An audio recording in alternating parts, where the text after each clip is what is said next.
Hello, I'm Shunjin. You can also call me Jane. Today, I'm gonna to have TESL 101 method presentation.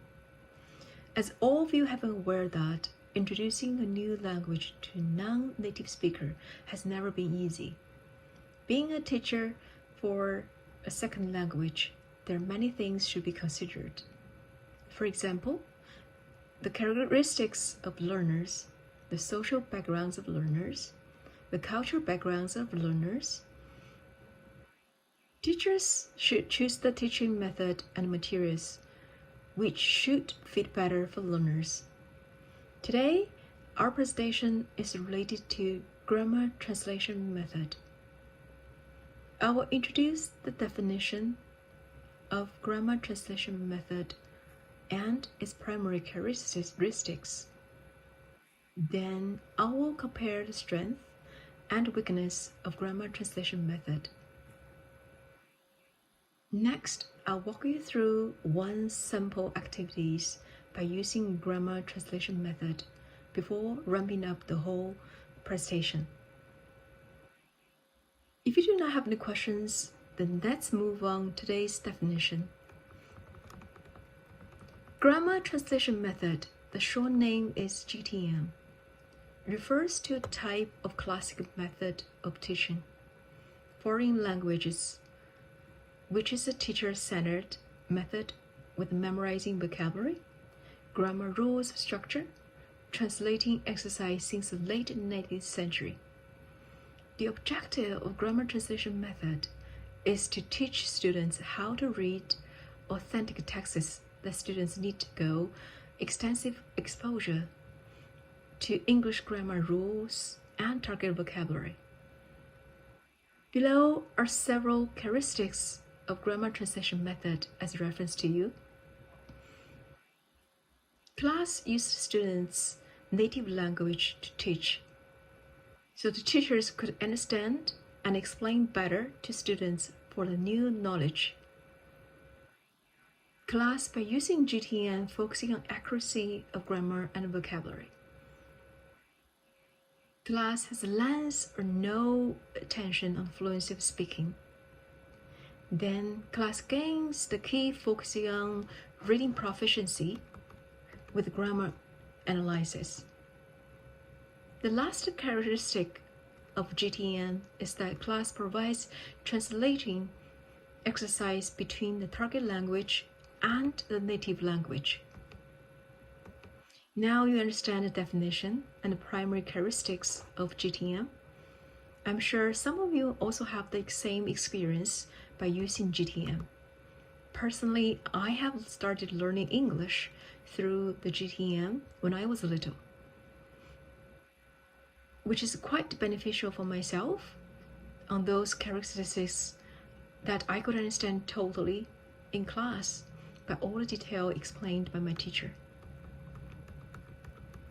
Okay, let's move on to understand better about strength and weakness by using GTM. Speaking of strength, first students gain maximum accuracy in learning the target language. That, as we have been talking about, teacher will provide a lot of details. Next, students could improve their reading and writing proficiency in the target language. Furthermore, students could develop their intellectual abilities by reading classical literature, which could increase their multiple potentials as well.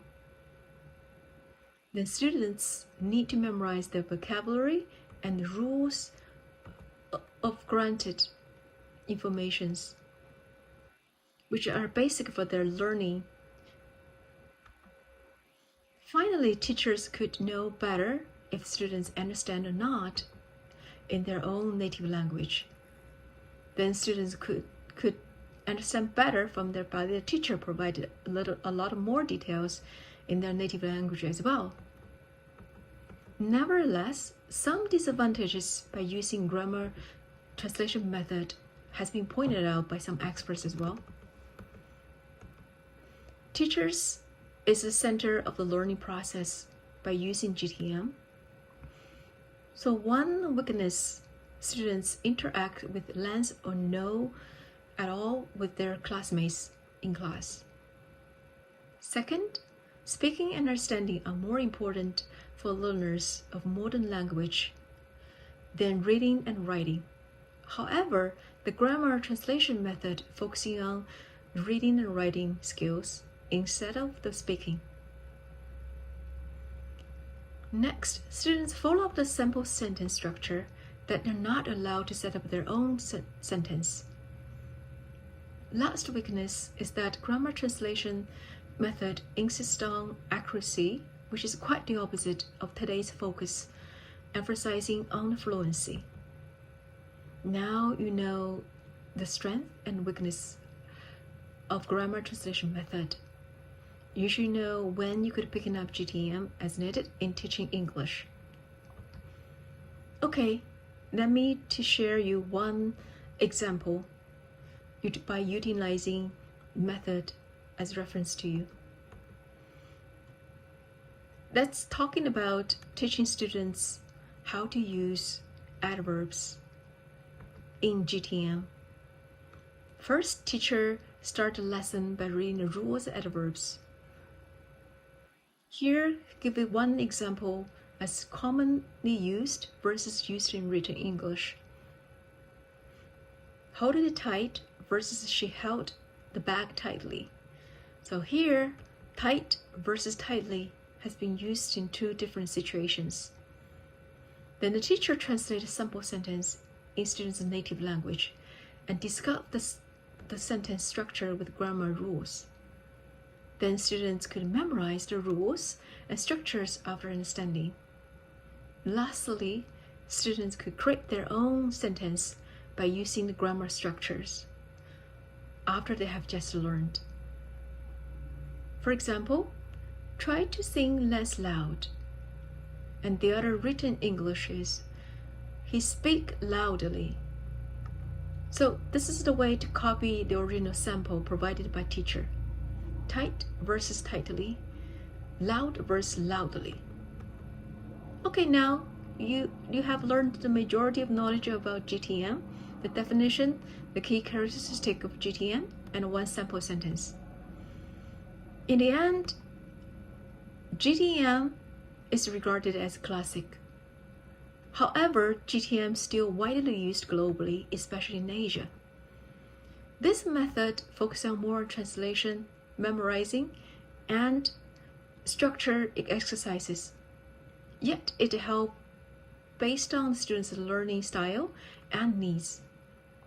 The translation helps the students to get more better understanding, and memorizing helps the students develop the basic knowledge, and structure drills and exercise will help students to form their own sentence correctly.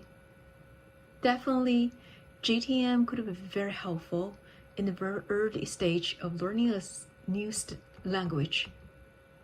Okay, that's all today's presentation related to grammar translation method. Thanks for your watching. If you have any questions, do not feel free to reach out to me via my email. Have a nice day. Bye.